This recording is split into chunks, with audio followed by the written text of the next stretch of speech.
Morning students, मैं हूं आमिर और मैं पढ़ा रहा हूं आपको मैथमेटिक्स क्लास 11 के लिए। हमारा टॉपिक चल रहा है रिलेशन एंड फंक्शन। पिछले पार्ट में मींस पार्ट नंबर 4 में मैंने आपको करवाई थी एक्सरसाइज 2.2 और रिलेशन को हमने कवर किया था। आज हम नई चीज आपके लिए शुरू करेंगे, फंक्शन। फंक्शन जो होता है वो क्या होता है, पहले हम इसकी डेफिनेशन देखेंगे, इसको समझेंगे, फिर बाद में समझेंगे कि इसके डोमेन, इसके कोडोमेन और इसके रेंज से क्या मतलब होता है। ये सारी चीजें 1 बाय 1 आज हम इस लेक्चर में यानी पार्ट नंबर 5 में देखेंगे।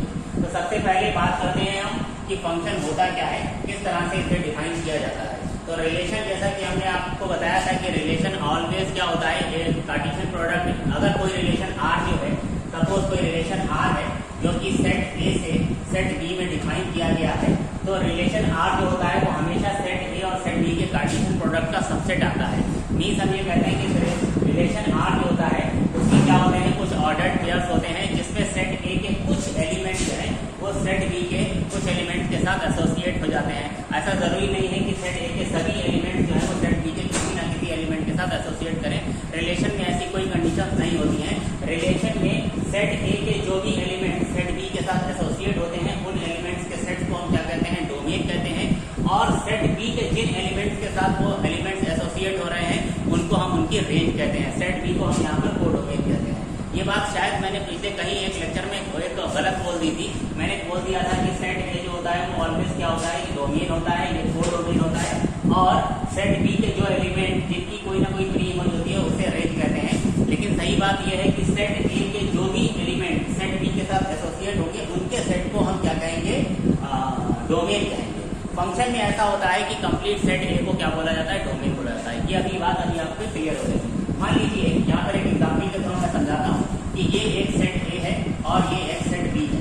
और इस सेट में सपोज ये कुछ एलिमेंट्स हैं, सपोज ये एलिमेंट है A, ये B और ये C, और यहाँ पर है A, सपोज ये 1 है, ये 2 है, ये 3 है, ये है 3 और ये है 4। मान लीजिए कि A जो है वो 1 के साथ एसोसिएट है, B जो है वो 4 के साथ एसोसिएट है।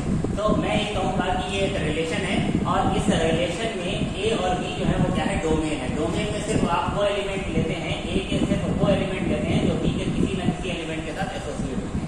तो यहाँ पर A और B जो एलिमेंट है ये रिलेशन के, इस रिलेशन के डोमेन में आएंगे। अगर मैं रिलेशन R के डोमेन की बात करूँ तो मैं कहूँगा कि इसके डोमेन में सिर्फ 2 एलिमेंट हैं और वो क्या है, A एंड B।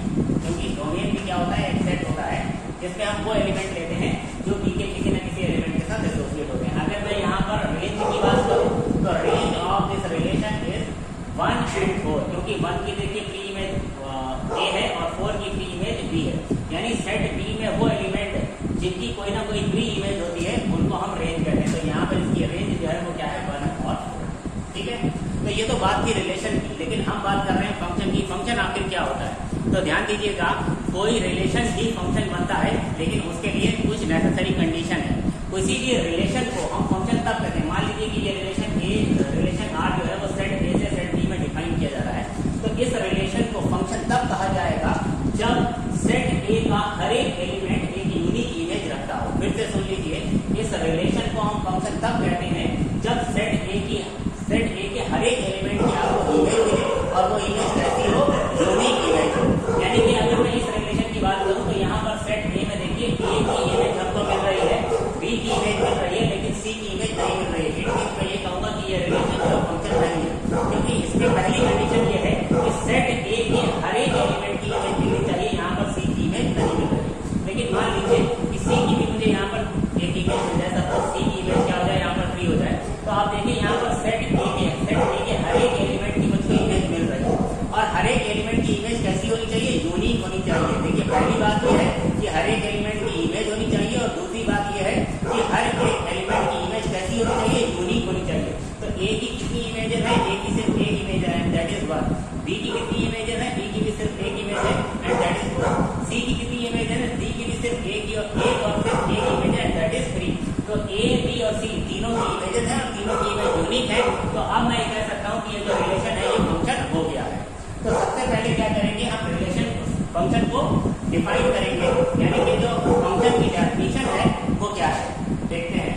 तो फंक्शन जो है, function relation relation R which is defined from A to B is said to be a function said to be a function if each element of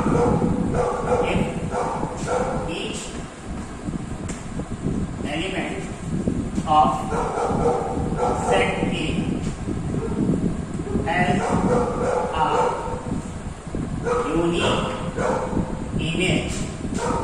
a unique image in set B. A relation R which is defined from set A to B is said to be a function if each element of set A, भाई ध्यान दीजिएगा, if each element of set A has a unique image in set B. अगर set A के हर एक element की एक unique image हो, कहां पर? सेट B में, तो ऐसे रिलेशन को हम क्या कहते हैं? फंक्शन कहते हैं। आइए इस बात को हम कुछ 2-3 एग्जांपल लेकर के और अच्छे से समझते हैं। ये डेफिनेशन है, इसे आप पॉज करके नोट कर लीजिएगा। यहाँ पर मैंने कुछ मैपिंग्स बनाई हैं फंक्शंस को अच्छे तरह से समझने के लिए। सभी मैपिंग जो है, 3 मैपिंग मैंने यहाँ बना दी है। मैपिंग ये है, तीनों को देखिए, इस पर फंक्शन की डेफिनेशन को अप्लाई करिए 1 by 1 और चेक करिए कि ये फंक्शंस हैं या रिलेशन है। देखिए ये कोई रिलेशन है, उसकी मैंने मैपिंग ली हुई है। ये रिलेशन कहाँ से कहाँ है? A से B में है। आपको चेक करना है कि ये जो रिलेशन है क्या ये फंक्शन है। तो आप इस पर फंक्शन की डेफिनेशन को अप्लाई कीजिए। फंक्शन की डेफिनेशन क्या कहती है कि अगर कोई रिलेशन किसी सेट A से सेट B में डिफाइन हो रहा है तो ऐसे रिलेशन को फंक्शन कहा जाएगा जब सेट A के हर एक एलिमेंट की यूनिक इमेज हो। तो सबसे पहले तो आपको चेक क्या करना है कि सेट A के हर एक एलिमेंट की इमेज मिल रही है क्या? तो देखिए A की इमेज मुझे मिल रही है 2, B की मिल रही है 4 और C की मिल रही है 1, लेकिन D की मुझे कोई इमेज नहीं मिली है। यहाँ पर सेट A के हर एक एलिमेंट की इमेज नहीं मिल रही है। रिलेशन की डेफिनेशन में, सॉरी फंक्शन की डेफिनेशन में सबसे पहले तो यही कहा जाता है कि सेट A के हर एक एलिमेंट की यूनिक इमेज मिलनी चाहिए। तो हर एक एलिमेंट की इमेज मिलना जरूरी है। यहाँ पर हर एक एलिमेंट की इमेज नहीं मिल रही है, D की कोई इमेज नहीं मिल रही। It means this relation is not a function,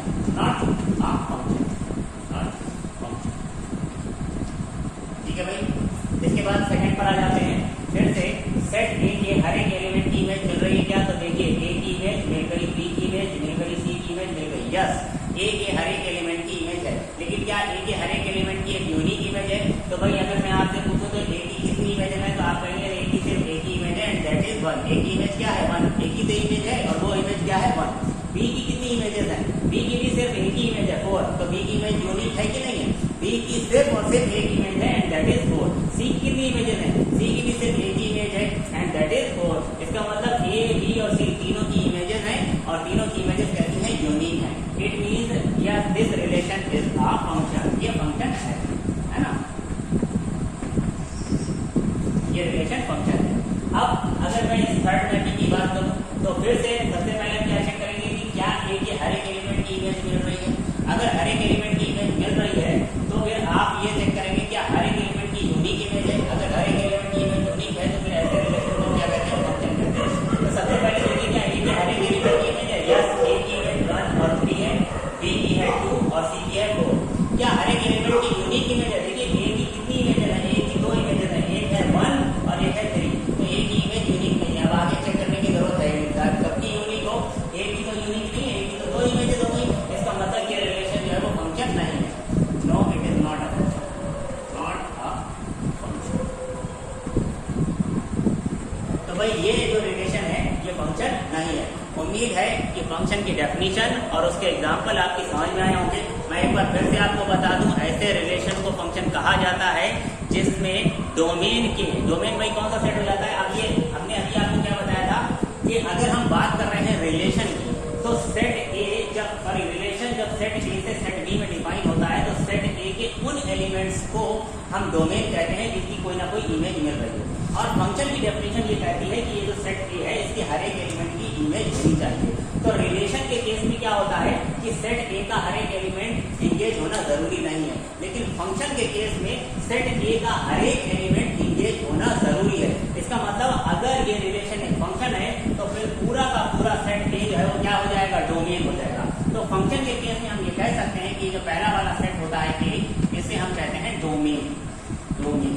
ये जो बाद वाला सेट होता है इसको मैं क्या कहता हूँ, कोडोमेन। ठीक है। और रेंज किसे कहते हैं, तो रेंज कोडोमेन के सिर्फ उन एलिमेंट्स को कहते हैं जिनकी कोई ना कोई प्री इमेज मिली हो। अगर मैं इस फंक्शन की बात करूं तो इसका डोमेन जो है वो सेट ए हो गया, सेट बी जो है वो इसका कोडोमेन हो गया, और इस रिलेशन के लिए जो रेंज है वो कितनी हो जाएगी, रेंज यानी कि वो वाले एलिमेंट जिनकी कोई ना कोई प्री इमेज मिल रही हो। तो यहाँ पर देखिए 1 की प्री इमेज मिली है और 4 की प्री इमेज मिली है, यानी कि रेंज में सिर्फ 1 और 4 आए होंगे। ठीक है। आइए कुछ बेसिक फंक्शंस अब शुरू करेंगे। आगे के फंक्शन शुरू करने से पहले अब हम आपको कोई कुछ फंक्शन पढ़ाएंगे, मतलब फंक्शन के ग्राफ बताएंगे, क्या जो स्टैंडर्ड कुछ फंक्शन है उनके ग्राफ बताएंगे, और हम आपको ये बताएंगे कि ग्राफ को देख करके डोमेन और रेंज को हम उसमें कैसे कैलकुलेट करें। उसको आपको याद रखना होगा, जो स्टैंडर्ड फंक्शन है वो आपको याद रखनी होगी। लेकिन उससे पहले हम ये समझ लें कि अगर किसी फंक्शन का ग्राफ हमारे सामने दिया हुआ है तो उस ग्राफ को देख करके हम ये कैसे चेक करेंगे कि इसकी डोमेन क्या है और रेंज क्या है। तो ये बहुत ही सिंपल है।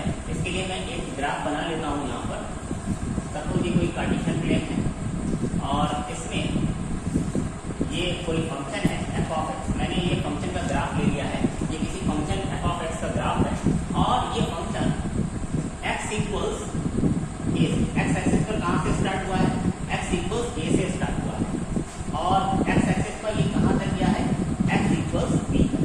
ये पॉइंट क्या है, x इक्वल टू b, और ये वाला पॉइंट क्या है, x इक्वल टू। तो ये जो फंक्शन है ये x इक्वल टू a से लेकर के x इक्वल टू b तक गया है। x एक्सिस पर ये कहाँ से कहाँ तक रन कर रहा है, x इक्वल्स a से लेकर x इक्वल्स b तक। सिमिलरली अगर इसी तरह से मैं कहूँ कि y एक्सिस में ये कहाँ से कहाँ तक रन कर रहा है, तो ये डॉटेड हॉरिजॉन्टल लाइन अगर मैं यहाँ पर ड्रॉ करूँ तो मुझे ये पॉइंट मिलता है। सपोज यहाँ पर y की वैल्यू क्या है, c, और एक हॉरिजॉन्टल लाइन मैं यहाँ से इस तरह से ड्रॉ कर लेता हूँ। यहाँ पर जो y की वैल्यू है वो कितनी है, सपोज c। ठीक है। यहाँ पर y की वैल्यू कितनी है, c, और यहाँ पर y की वैल्यू d है।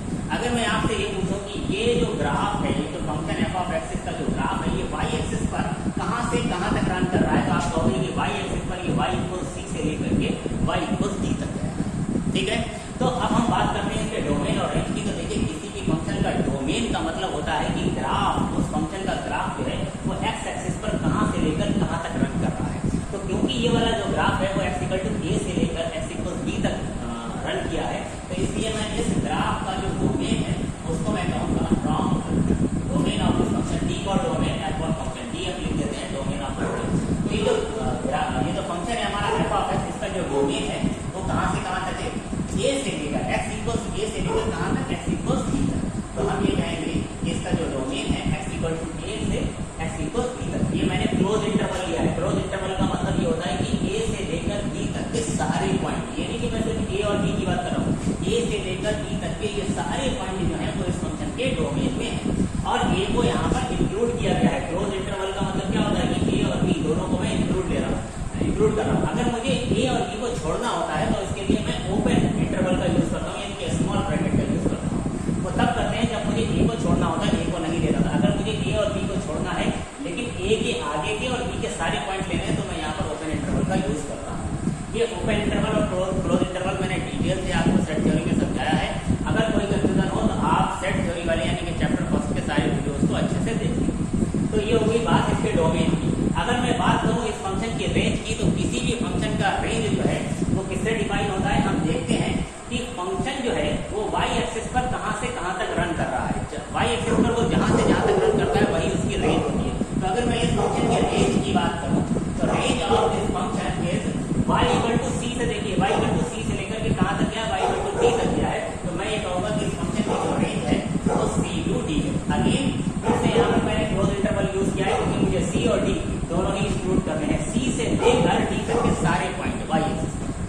तो अगर मेरे पास किसी फंक्शन का ग्राफ है, एक एग्जाम्पल मैं और लेता हूँ यहीं पर, और आप मुझे आंसर करिए। मान लीजिए कि ये कोई फंक्शन है जिसका मैंने ग्राफ बनाया। ये कौन सा फंक्शन है, f ऑफ x, और यहाँ पर x की वैल्यू कितनी है 1, और यहाँ पर x की वैल्यू कितनी है सपोज 6, और यहाँ पर y की वैल्यू कितनी है सपोज 2, और यहाँ पर y की वैल्यू कितनी है सपोज 10। तो अगर मैं ये कहूँ कि भाई ये जो ग्राफ है, ये जो फंक्शन है, जो यहाँ इस पॉइंट से a से, ये पॉइंट कौन सा है, और a से स्टार्ट होकर कहाँ तक गया, इस पॉइंट तक गया, और ये पॉइंट कौन सा है b। ये मैंने फंक्शन का ग्राफ बनाया है a b। अगर मैं कहूँ कि इस फंक्शन का डोमेन क्या है, तो डोमेन का मतलब ये है कि आप देखेंगे कि x एक्सिस पर वो ये जो फंक्शन है, ये जो ग्राफ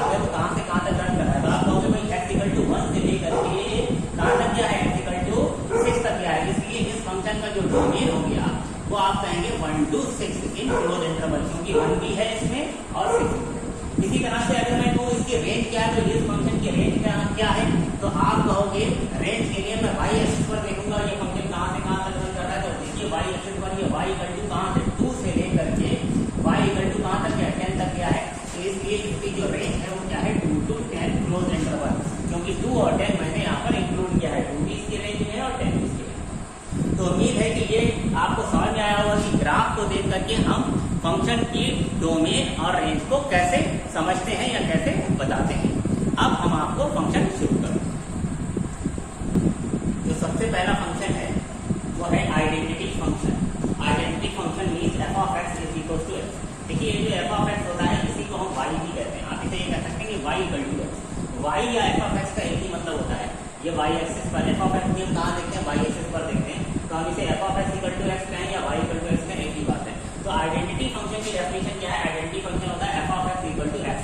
भाई इसे आइडेंटिटी फंक्शन भी कहते हैं। सोच कर देखिए जरा, यहाँ पर अगर मैं एक्स के प्लेस पर 1 पुट करूँ तो इसकी आउटपुट क्या मिलेगी, F of 1 is equal to 1, क्योंकि एक्स के प्लेस पर आप क्या रखना है 1। अगर मैं यहाँ पर एक्स के प्लेस पर 10 रखूँ तो एफ ऑफ 10 कितना आएगा 10। अगर मैं 100 रखूँ तो एफ ऑफ 100 कितना आएगा 100। तो इसीलिए इसको हम क्या कहते हैं, आइडेंटिटी फंक्शन कहते हैं, क्योंकि इसमें जो इनपुट किया जाता है वही आउटपुट में मिलता है।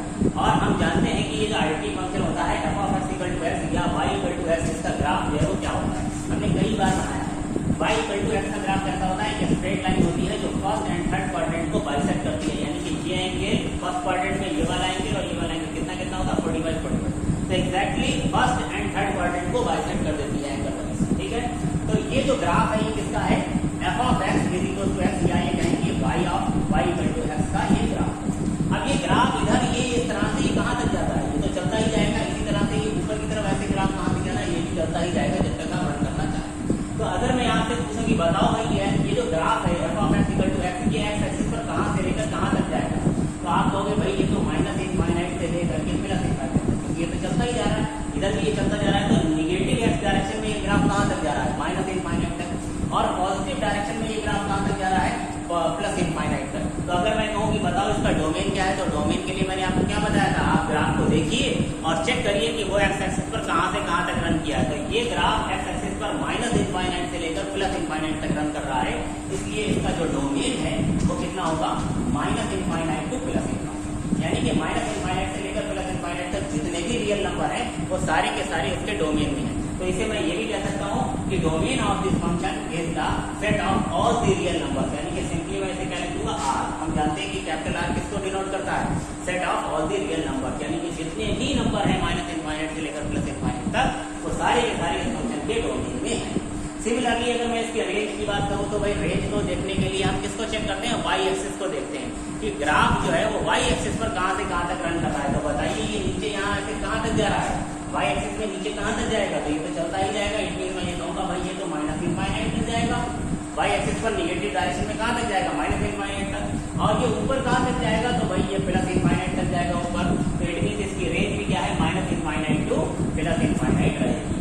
तो range of this function also minus infinite two plus infinite the set of all the real numbers. तो भाई याद हो गया कि आपको कि आइडेंटिटी फंक्शन की डेफिनेशन क्या होती है, F of X equal to X, इसका ग्राफ क्या होता है, एक स्ट्रेट लाइन जो कि फर्स्ट क्वाड्रेंट और थर्ड क्वाड्रेंट को बाइसेक्ट करता है। इसका डोमेन क्या होता है, set of all the real number. इसकी रेंज क्या होती है, set of all the real number. आइए देखते हैं नेक्स्ट फंक्शन।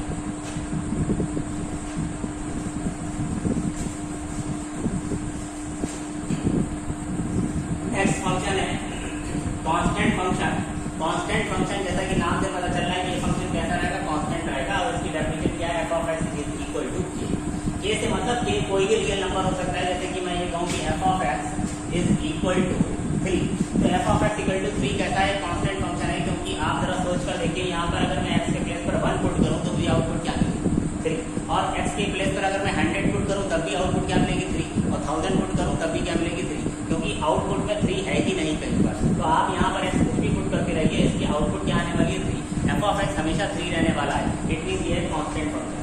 और अगर मैं इसे इस तरह से कहूँ कि एफ ऑफ एक्स को मैं y मानूं तो y इक्वल टू के या y इक्वल टू 3 की जो लाइन आएगी, जो ग्राफ आएगा वो किस तरह से आएगा। तो ये ग्राफ भी हमने कम से कम 9th क्लास में 4-5 बार तो बनाया ही होगा कि अगर y इक्वल टू 3 का या ये कहें कि y इक्वल टू के का मुझे ग्राफ लेना होगा, तो वो ग्राफ कैसा आएगा, एक स्ट्रेट लाइन आएगी parallel to the X axis, जो कि एक्स एक्सिस से कितना ऊपर होगी, y एक्सिस पर कितनी, y इक्वल टू क्या है, के है। तो मैं ये कहूँगा कि एक्स एक्सिस के अबव एक हाइट पर होगी, ये हाइट पर होगी, है ना।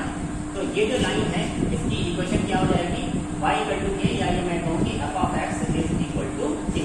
ये जो ग्राफ है अगर k पॉजिटिव है तो ही ये लाइन अबव होगी, अगर k की वैल्यू निगेटिव होगी तो ये लाइन नीचे भी हो सकती है ना। मान लो k की वैल्यू -3 होगी तो ये लाइन कहाँ होगी, नीचे होगी, पैरेलल टू x एक्सिस होगी, लेकिन कहाँ होगी, बिलो दी x एक्सिस होगी। अगर पॉजिटिव है ये तो अबव दी x एक्सिस होगी। मैंने यहाँ पर ऊपर की तरफ ले लिया, इनफिनिट में ये मानकर चल रहा हूँ कि क्या पॉजिटिव है, ठीक है। तो अगर मैं ये कहूँ कि इसका डोमेन और रेंज क्या है, तो भाई अगर आप देखेंगे तो ये कांस्टेंट फंक्शन x एक्सिस पर कहाँ से कहाँ तक रन कर रहा है। तो देखिए ये निगेटिव x डायरेक्शन में कहाँ तक जा रहा है, -∞ तक, और पॉजिटिव x डायरेक्शन में कहाँ तक जा रहा है, +∞ तक। इसका मतलब इस फंक्शन का जो डोमेन होगा वो क्या होगा, -∞ to +∞, यानी कि set of all the real numbers.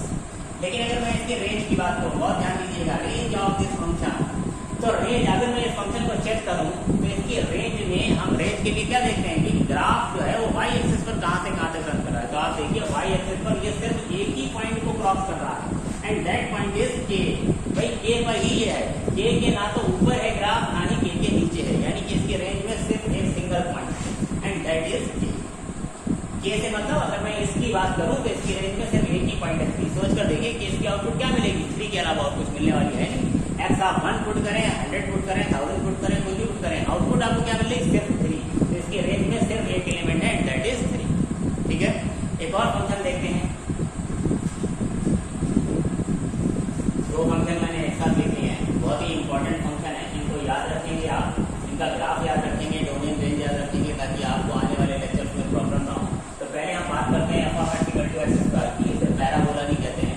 आगे चल के इसी क्लास में 11th में आपको ये बात बताई जाएगी कि x² जो होता है वो एक कन्वर्ट पैराबोला होता है। फिलहाल अभी हम f ऑफ x के ग्राफ की बात करते हैं, f of x equal to x² के ग्राफ की बात करते हैं।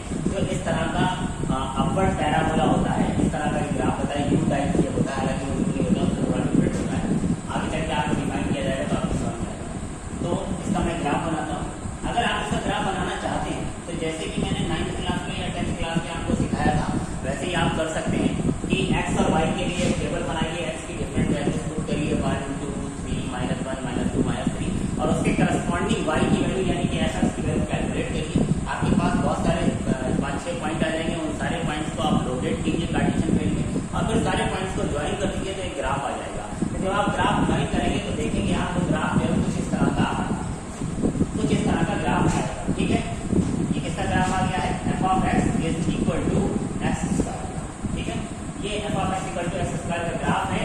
अगर मैं पूछूं आपसे कि ये ग्राफ जो है वो x एक्सिस पर कहां से कहां तक रन कर रहा है, तो इसकी ये वाली आर्म इधर ये ऐसे चलती जा रही है, यानी कि x डायरेक्शन में, x की नेगेटिव डायरेक्शन में कहां तक जा रही है, -∞। इसी तरह से ये वाली आर्म इस तरह से राइट डायरेक्शन में भी कहां तक जा रही है, पॉजिटिव ∞ तक जा रही है। तो अगर मैं इसके डोमेन की बात करूं तो जो इसका डोमेन है वो क्या है, domain of this function that is -∞ to +∞, यानी कि set of all the real number. तो याद रखिएगा जब भी इनफाइनाइट होता है तो हमेशा ओपन इंटरवल लेते हैं, ठीक है। ये बात मैंने इससे पहले भी आपको कई बार बताई। अच्छा, इसकी रेंज की बात करें तो ये जो ग्राफ है, ये जो इसका ग्राफ है, ये कहां से कहां तक जा रहा है, y एक्सिस पर। रेंज के लिए हम क्या देखते हैं, y एक्सिस पे देखते हैं ग्राफ कहां से कहां तक रन कर रहा है। तो अगर मैं इसकी रेंज की बात करूं, रेंज ऑफ दिस फंक्शन, तो आप ये कहेंगे तो ये यहाँ से स्टार्ट हुआ, यानी कि y इक्वल टू 0 से स्टार्ट हुआ, और ये ऊपर कहां तक जा रहा है, दोनों तरफ ऊपर ये +∞ तक जा रहा है ना। तो इसका मतलब ये है कि इसकी रेंज जो है वो 0 से लेकर के ∞ तक जा रही है। और मैंने अभी भी आपको बताया कि ∞ की तरफ तो ऑलवेज ओपन इंटरवल लेता है, लेकिन ये जो 0 है, क्या इसकी तरफ मुझे ओपन इंटरवल लेना है या क्लोज इंटरवल लेना है। तो इसका जवाब इससे मिलेगा कि क्या 0 मुझे यहाँ पर मिलेगा आउटपुट में। देखिए क्या पैराबोला में कभी 0 मिलता है आपको, तो ये पैराबोला 0 से ही पास होता है। ध्यान दीजिए, अगर मैं x के प्लेस पर 0 पुट करूँ, x के प्लेस पर 0 पुट करूँ तो आउटपुट में मुझे 0 मिलेगा कि नहीं मिलेगा, मिलेगा। इट मीन मैं इसको इंक्लूड करूँ, है ना। तो 0 को मैंने इंक्लूड किया है, यानी कि इसकी रेंज जो है वो 0 से लेकर, यानी कि 0 से स्टार्ट होकर कहां तक जाएगी, ∞, ठीक है। आइए इसकी भी बात कर लेते हैं, f of x equal to x³। इसका ग्राफ किस तरह से होता है, इसके ग्राफ फर्स्ट क्वाड्रेंट में एक तरह से हाफ पैराबोला जैसा ही दिखता है, लेकिन वो होता नहीं है। इसकी और इसकी डेफिनेशन में डिफरेंस है, ये x² है वो x³ है। यहाँ पर जो राइज है वो x², यानी कि अगर मैं देखूं तो 1 पर 1 और 2 पर 4 का इंक्रीज आता है, लेकिन यहाँ पर अगर आप देखेंगे तो 1 पर 1 और 2 पर कितने का इंक्रीज आएगा, 8 का इंक्रीज आएगा।